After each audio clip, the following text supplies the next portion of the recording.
Hello friends, welcome back to my channel. My dangerous husband का next part लेकर आई हूँ। तो चलिए इसे स्टार्ट करते हैं। पिछले पार्ट में हमने देखा था वांग यीबो और शाओजान दोनों बाथटब में बैठे थे और वांग यीबो हार्ड हो गया था। वांग यीबो शाओजान के बट की ओर अपना हाथ बढ़ा ही रहा था, लेकिन शाओजान के पेट से एक आवाज़ आती है जिसे सुनकर वांग यीबो तुरंत अपनी जगह पर स्टॉप हो जाता है और वो बाथटब से निकल बाहर चला जाता है। उसने शाओजान और अपने लिए एक टॉवेल लाया। इसके बाद उसने शाओजान को क्लीन करके उसे ड्राई किया। इसके बाद उसने शाओजान को कपड़े भी पहनाए। वांग यीबो ने अपनी स्ट्रिक्ट वॉइस में शाओजान से कहा, इन कपड़ों को गंदा मत करना। अगर तुमने फिर से वैसा किया तो मैं इस बार सॉफ्ट नहीं रहूँगा। उसकी बात सुनकर शाओजान ने अपनी आइस रोल की और वो नीचे की ओर चला गया। शाओजान तुरंत किचन में गया और किचन में कुछ खाने के लिए ढूंढने लगा और आखिरकार उसे कुछ खाने के लिए मिल गया। उसने वो सारी चीज़ें खाई जो भी शाओजान को मिली, लेकिन इसके बावजूद भी शाओजान का पेट नहीं भरा था। इसके बाद शाओजान ने अपना फ़ोन खोजना शुरू किया। उसे याद नहीं है कि उसका फ़ोन कहाँ है। उसे अपना फ़ोन नहीं मिल रहा था। इसके बाद शाओजान ने अपने बड़े से पेट को रब करते हुए कहा, अगर अगले 20 मिनट में मैंने खाना नहीं खाया तो ज़रूर ही मैं भूख के मारे मर जाऊँगा।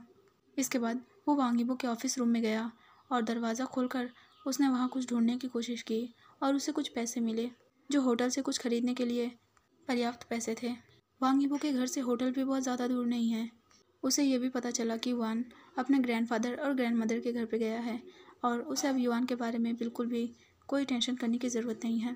शाओजान घर का दरवाज़ा खोलकर बाहर जा ही रहा था, लेकिन वांग यीबो ने पीछे से पूछा, तुम कहाँ जा रहे हो शाओजान? शाओजान पीछे मुड़ गया और उसने वांग यीबो की ओर देखा। इसके बाद उसने कहा, मैं खाना खरीदने जा रहा हूँ, मुझे भूख लगी है। वांग यीबो उसके करीब चला गया और उसने शाओजान से कहा, तुम कहीं नहीं जाओगे, कोई और चला जाएगा। इसके बाद उसने शाओजान के हाथ से वो सारे पैसे ले लिए जो भी उसने लिए थे। इसके बाद वांग यीबो ने एक सर्वेंट को बुलाया और उससे कुछ खाना खरीद के लाने के लिए कहा। शाओजान वांग यीबो के इस बिहेवियर से बिल्कुल भी खुश नहीं था।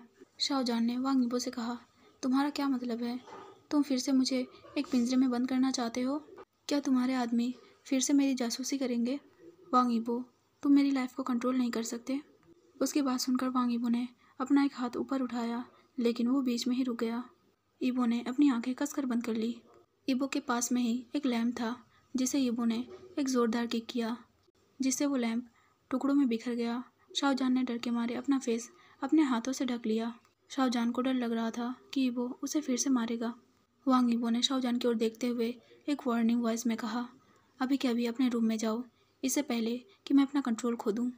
तुम्हें क्या लगता है मैं तुम्हारे और एलेक्स के रिलेशन के बारे में नहीं जानता? जब तुमने वो फ़ोटोज़ डिलीट कर दी थी तो तुम्हें क्या लगा था मुझे पता नहीं चल पाएगा? अगर तुम नहीं चाहते कि एलेक्स को कुछ भी हो तो मैं जो कह रहा हूँ तुम बिल्कुल वैसा ही करोगे। वांग यीबो की बात सुनकर शाओजान बहुत गुस्सा हो गया और वो अपना पैर पटकते हुए वहाँ से चला गया। अपने रूम में जाने के बाद शाओजान ने ज़ोर से अपने रूम का दरवाज़ा बंद किया।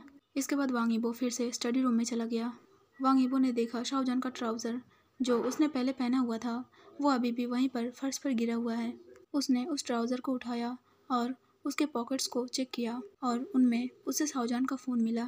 उसने उस फ़ोन को चालू किया और सबसे पहले उस फ़ोन से अपने नंबर पर कॉल लगाया और शाओजान का नंबर अपने मोबाइल में सेव कर लिया।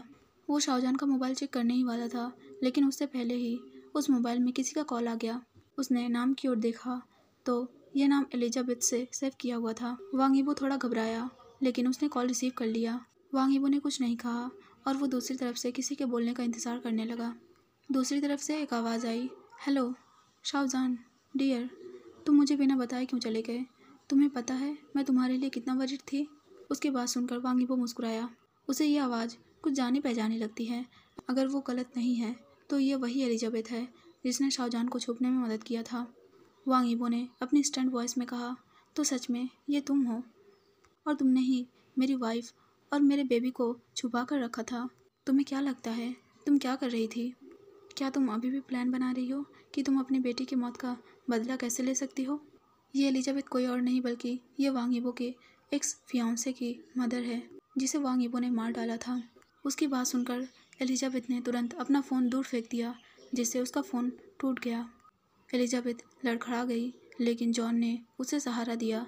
एलिजाबेथ की आंखें लाल हो गई थी। एलिजाबेथ ने गुस्से में चिल्लाते हुए कहा, वांग यीबो, यू एनिमल, तुम मेरी बेटी को मारने के लिए बहुत जल्द पछताओगे। इतना कहने के बाद उसने खुद को शांत करने की कोशिश की।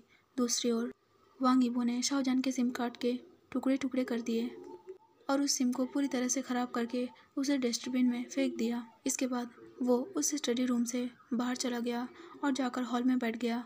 वो किसी के साथ एक छोटा सा गेम खेलना चाहता था और इसी के लिए वो कुछ प्लान कर रहा था। वांग यीबो ने सोचा, एलिजाबेथ जो कि सालों पहले उसे मारने की कोशिश करती है, जिसके बाद भी वांग यीबो ने उसे छोड़ दिया क्योंकि वो किसी को मारना नहीं चाहता था। पहले ही वांग यीबो ने उसकी बेटी को मार डाला है और वो फिर से कोई खूनी नहीं बनना चाहता। वैसे भी वो कोई खूनी नहीं है। उसके एक्स फियांसे वांग यीबो को पसंद करती थी और उसने अपने मॉम एंड डैड को कहकर वांग यीबो के साथ अपनी एंगेजमेंट कर ली। इसके बावजूद कि वांग यीबो के मन में उसके लिए कोई फीलिंग्स नहीं है। उस लड़की ने कभी भी कोई काम भी ठीक से नहीं किया। वो हमेशा वांग यीबो से चिपकी रहती थी और वांग यीबो को परेशान करने वाला काम करती रहती थी। हम कह सकते हैं सच में उसकी किस्मत बहुत अच्छी थी जो वो वांग यीबो के साथ 1 साल तक जिंदा रही। और एलिजाबेथ भी भाग्यशाली है जो कि वांग यीबो ने उसे अभी कुछ भी नहीं किया है, नहीं तो वो अब तक सड़कों पर होती। इसके बाद हम देखते हैं वांग यीबो शाओजान का फूड उसके रूम में लेकर गया, जिस रूम में शाओजान और वांग यीबो दोनों रहते हैं। वांग यीबो के हाथों में खाना देखकर शाओजान का चेहरा चमक उठा और उसने अपने होठों को लिक किया। वांग यीबो ने टेबल पर खाना रख दिया। शाओजान जो कि चेयर पर बैठने ही वाला था, लेकिन यीबो ने उसे रोक दिया।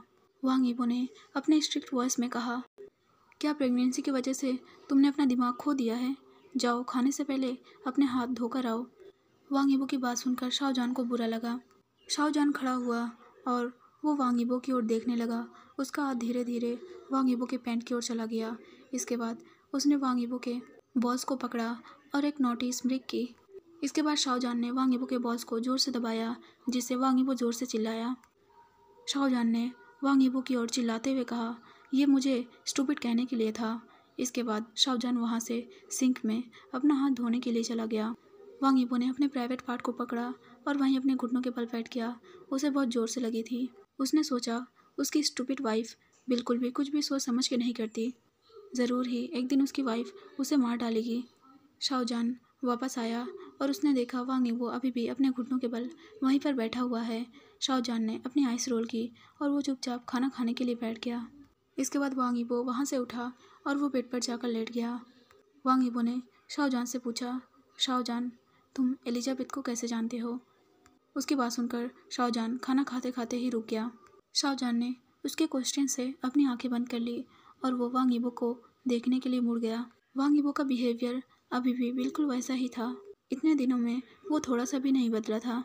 शाओजान ने वांग यीबो से पूछा, मेरा फ़ोन कहाँ है?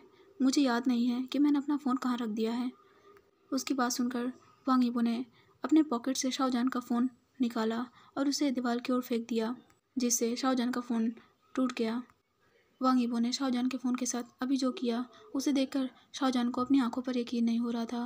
वो अपनी जगह से उठकर खड़ा हो गया। शाओजान ने अपने फ़ोन की ओर इशारा करते हुए वांग यीबो से कहा, एलिजाबेथ एक ओल्ड वुमेन है और उसे पता है कि मैं मैरिड हूँ, साथ में मैं प्रेग्नेंट भी हूँ। क्या वो तुम्हारे प्रेग्नेंट हस्बैंड के साथ डेट पर जाएगी? शाओजान को लग रहा था कि वांग यीबो जेलस है, इसलिए शाओजान ने वांग यीबो को अपनी सारी बातें एक्सप्लेन की। शाओजान अभी वांग यीबो से डरा हुआ था। उसे देखकर वांग यीबो ने अपनी लो वॉइस में कहा, मैं तुमसे बस एक क्वेश्चन पूछ रहा हूँ, तुम्हें मुझसे डरने की ज़रूरत नहीं है। मैंने तुम्हें किसी भी गलत चीज़ के लिए जिम्मेदार नहीं ठहराया। मुझे पता है तुम उसके साथ डेट पर नहीं जाओगे। और जहाँ तक फ़ोन की बात है, तुम मेरे पैसों से एक नया फ़ोन फिर से ले सकते हो। अब एक गुड वाइफ बनो और अपने हस्बैंड को बताओ कि तुम एलिजाबेथ को कैसे जानते हो। उसकी बात सुनकर शाओजान ने अपने लोअर लिप को बाइट किया और खाने के साथ वो बेड पर चला गया। वो वांग यीबो के पास बैठ गया।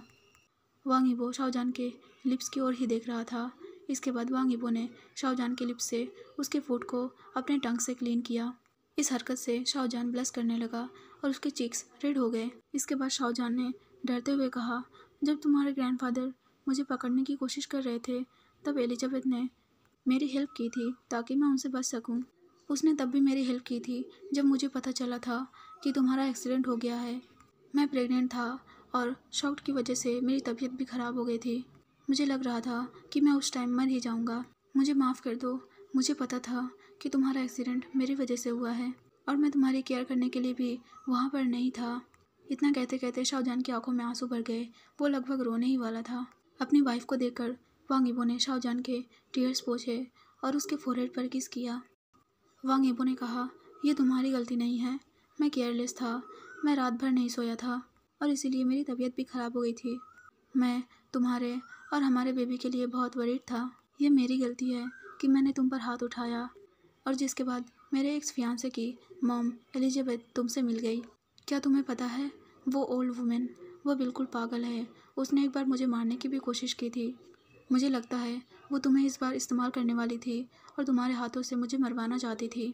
इतना कहते कहते वांग यीबो ने अपना हेड शाओजान के शोल्डर पर रख दिया। शाओजान की आंखें शॉक्ड से बड़ी हो गई जब उसने वांग यीबो के एक्स फियांसे के बारे में सुना। सालों पहले वांग यीबो ने उसे इस बारे में बताने की कोशिश की थी, लेकिन शाओजान उसकी बात सुनना नहीं चाहता था क्योंकि उस टाइम उसे उस बात में बिल्कुल भी कोई इंटरेस्ट नहीं था। लेकिन फाइनली शाओजान ने आज वांग यीबो से पूछ ही लिया। शाओजान ने कहा, क्या तुम मुझे बताओगे तुम्हारी फियांसे की डेथ कैसे हुई थी? तुमने मुझे सालों पहले अपने फियांसे के बारे में बताने की कोशिश की थी, लेकिन वो मैं ही था जो जानने में बिल्कुल भी इंटरेस्टेड नहीं था, क्योंकि मैं तुम्हारे पास्ट लवर्स को जानने में बिल्कुल भी इंटरेस्टेड नहीं था। मुझे उस टाइम बहुत ज़्यादा जेलस फील हो रहा था। उसकी बात सुनकर वांग यीबो ने शाओजान की ओर अपना सिर उठाकर देखा। वांग यीबो की आंखों में देखकर ये साफ पता किया जा सकता था कि वांग यीबो को शाओजान की बात बिल्कुल भी अच्छी नहीं लगी और वो शाओजान के बात से हर्ट था। वांग यीबो ने थोड़ा गुस्सा होते हुए कहा, क्या तुम्हें अब जेलस फील नहीं होता? क्या तुम्हारा कोई और लवर है? क्या तुम अब मुझसे प्यार नहीं करते? वांग यीबो के इन सारे सवालों को सुनकर शाओजान ने वांग यीबो को तुरंत हक कर लिया। वांग यीबो जो कि गुस्से से काँप रहा था, लेकिन शाओजान के हक करने के बाद ही वो तुरंत शांत हो गया। शाओजान ने कहा, मैं तुमसे प्यार करता हूँ, आई लव यू। तुम्हारे अलावा मेरे पास मेरी लाइफ में कोई दूसरा पर्सन नहीं है और ना ही मुझे किसी और की ज़रूरत है। इतना कहते हुए शाओजान ने वांग यीबो के पीठ को रब किया। इसके बाद वांग यीबो ने शाओजान से कहा, मुझे माफ़ करना, मैं खुद को कंट्रोल नहीं कर पाता। इसके बाद वांग यीबो ने अपने एक्स फियांसे के बारे में बताना शुरू किया। वांग यीबो ने कहा, उसका नाम कैरोलिन था। मुझे नहीं पता कि मैं उससे कैसे मिला, लेकिन अगर मैं गलत नहीं हूँ तो शायद हम हाई स्कूल में एक साथ पढ़ते थे। और तुम्हें ये बात पहले से ही पता है, मैं जब 10 साल का था तब से ही मैं अपने ग्रैंडफादर के पास रहता था। मैं उस दिन अपने मॉम एंड डैड से मिलने गया था क्योंकि उस दिन मेरे मॉम का बर्थडे था। उस बर्थडे पार्टी में मैंने उस लड़की को उसकी मॉम के साथ देखा। मुझे ये बात पता थी कि वो मेरे साथ ही पढ़ती है। इसके बाद मैंने अपने माँ से पूछा कि वो हमारे घर में क्या कर रही है। मुझे माँ ने बताया कि उसकी मॉम पहले उनके घर में सर्वेंट हुआ करती थी, तो इसीलिए वो इस पार्टी में अभी हैं। उस पार्टी में सभी सर्वेंट्स को भी इनवाइट किया गया था जो कि पुराने हो चुके थे। उनकी बात सुनकर वांग यीबो ने अपना सिर हिलाया और वो अपने रूम की ओर चला गया। उस टाइम मैं ड्रंक भी था और ना ही मैं लोगों से ज़्यादा बातचीत कर पाता था और ना ही मैं उनसे बात करने में इंटरेस्टेड था। मैं अपने रूम में गया और बिस्तर पर लेटने के साथ ही मैं सो गया। मैंने सोचा भी नहीं था कि वो लड़की मेरे पीछे आ जाएगी। इसके बाद उस लड़की ने अपने सारे कपड़े उतार दिए और वो मेरे साथ ही मेरे बेड पर लेट गई। जब सुबह हुई तो मेरी आँख अपने मॉम एंड डैड के चिल्लाने से खुली। मैं अपनी ही एक क्लासमेट के साथ अपने बेड पर बिल्कुल न्यूड था। वो लड़की भी मेरे साथ ही उठ गई और उसने रोते हुए मेरे मॉम एंड डैड को बताया कि मैंने उसके साथ इंटीमेट होने के लिए उसे फोर्स किया। उस टाइम मुझे बिल्कुल भी याद नहीं था कि पिछले रात हुआ क्या था, इसलिए मैंने उसे पैसे देकर जिम्मेदारी लेने का वादा किया। लेकिन उसकी स्टूपिड मॉम ने कहा कि उसकी बेटी बिल्कुल वर्जिन है और वांग यीबो को अब उसकी बेटी से मैरिज करनी होगी, नहीं तो वो इस बारे में सबको बता देगी और जिससे वांग यीबो के मॉम एंड डैड की इज्जत मिट्टी में मिल जाएगी। जिसके बाद मेरे मॉम एंड डैड ने मुझे उस एंगेजमेंट के लिए फ़ोर्स किया, ये कहते हुए कि मैंने जो किया उसकी ज़िम्मेदारी मुझे लेनी होगी। मैं जानता था कि मैंने कुछ भी गलत नहीं किया है, लेकिन मेरे मॉम एंड डैड ने भी मेरे बातों पर बिल्कुल भी यकीन नहीं किया। मेरा उससे कोई लेना देना नहीं था, वो बस मुझे पाने के लिए मेरे मॉम एंड डैड के सामने पुअर होने का दिखावा कर रही थी और उसने मेरे मॉम एंड डैड के इनोसेंस का फ़ायदा उठाया। इसके बाद वो मेरे साथ मेरे अपार्टमेंट में रहने लगी। मैंने हमारे बीच कुछ शर्तें रखी और हम दोनों के बीच कुछ भी कपल जैसा नहीं था। वो अपनी लाइफ जिएगी और मैं अपनी लाइफ। मैंने उसे ये बात भी बताई कि मैं उसे प्यार नहीं करता, वो जो चाहे कर सकती है जब तक कि इससे मुझे कोई रोक टोक ना हो। लेकिन उस लड़की ने अपनी हद पार कर दी थी। वो हर टाइम मुझे परेशान करती थी। मैंने उसे इग्नोर करने की बहुत कोशिश की, लेकिन वो मुझे अपने साथ इंटीमेट होने के लिए मजबूर करने लगी और यहाँ तक कि उसने मेरे मॉम एंड डैड से ये कहा कि मैं उसको टॉर्चर करता हूँ और ना ही मैं उसे फिज़िकली सेटिस्फाई कर रहा हूँ, क्योंकि मेरे लाइफ में कोई और है। उसने ये सारी बातें मेरे मॉम एंड डैड से झूठ कही थी। इतना सब कुछ हो जाने के बाद भी मैं चुप था और मैंने उसे जाने दिया। लेकिन बाद में मुझे पता चला, जब मैं अपार्टमेंट में नहीं होता था तो वो अलग अलग लड़कों को मेरे अपार्टमेंट में लाती थी और उनमें से ही किसी एक लड़के ने उसे प्रेग्नेंट कर दिया। और ऑफ कोर्स उसने सारा इल्ज़ाम मुझ पर लगा दिया और मुझ पर यह कहते हुए ज़ोर डालने लगी कि मुझे अब उससे मैरिज करनी होगी। जिसके बाद उसके प्रेगनेंसी के हार्मोन्स मुझे बहुत ज़्यादा परेशान करने लगे। मैं उसकी प्रेगनेंसी के लिए बिल्कुल भी ज़िम्मेदार नहीं था, इसलिए मैंने उसका गला दबाकर उसे वहीं पर मार डाला और ऐसे ही उसकी डेथ हो गई। उसकी ये सारी बातें सुनकर शाहजहान ने वांग यीबो से पूछा, अब मुझे पता चला तुम एनिमल क्यों हो। तुम एक प्रेग्नेंट लेडी को मार सकते हो, इसका मतलब मैं भी प्रेग्नेंट हूँ, तो क्या तुम मुझे भी मार डालोगे। उसकी बात सुनकर वांग यीबो ने शाहजहान के गाल को धीरे धीरे से पैट किया और उसे अपने ओर देखने के लिए मजबूर किया। वांग यीबो ने शाहजहान को आंसर किया, हालांकि मुझे बेबीज़ नहीं पसंद, लेकिन मैं अपने बेबीज़ से प्यार करना सीखूंगा। वो इकलौते पर्सन तुम ही हो जिससे मैं प्यार करता हूँ। मैं ज़्यादातर अपना कंट्रोल खो देता हूँ, लेकिन मैंने कभी भी तुम्हें मारने की कोशिश नहीं की और ना ही करूँगा। मुझ पर भरोसा रखो, मैं तुम्हें कुछ नहीं करूँगा। उसकी बात सुनकर शाहजहान मुस्कुराया और उसने वांग यीबो के फेस को छुआ, जिससे उन दोनों के फेस और भी करीब आ गए। इसके बाद शाहजहान ने अपने लिप्स को वांग यीबो के लिप्स पर धीरे से रब किया। शाहजहान ने कहा, ज़रूर, तुम बिल्कुल भी ऐसा कुछ भी करने की हिम्मत नहीं करोगे, क्योंकि तुम बहुत ही डीपली मेरे प्यार में पागल हो। मैं थोड़ा शॉक्ड हूँ और कंफ्यूज भी कि मेरे बॉडी का ऐसा कौन सा हिस्सा तुम्हें अपने प्यार में पागल कर देता है। तुम मेरे प्यार में पूरी तरह से पागल हो, लेकिन मैं पूछना चाहता हूँ, ये किस लिए? क्या मेरे ब्यूटीफुल फेस के लिए, या कोई और चीज़ है जो कि तुम्हें ज़्यादा पसंद है? आज के लिए बस इतना ही। जो चैनल पर न्यू हो वो सब्सक्राइब कर लेना, जिसे वीडियो पसंद आई हो वो लाइक कर देना और जल्दी से मेरे 1 के सब्सक्राइबर पूरे करवा दो, जिससे मैं डेली वीडियो अपलोड कर पाऊँ। फिर मिलते हैं अगले पार्ट में, तब तक के लिए बाय बाय।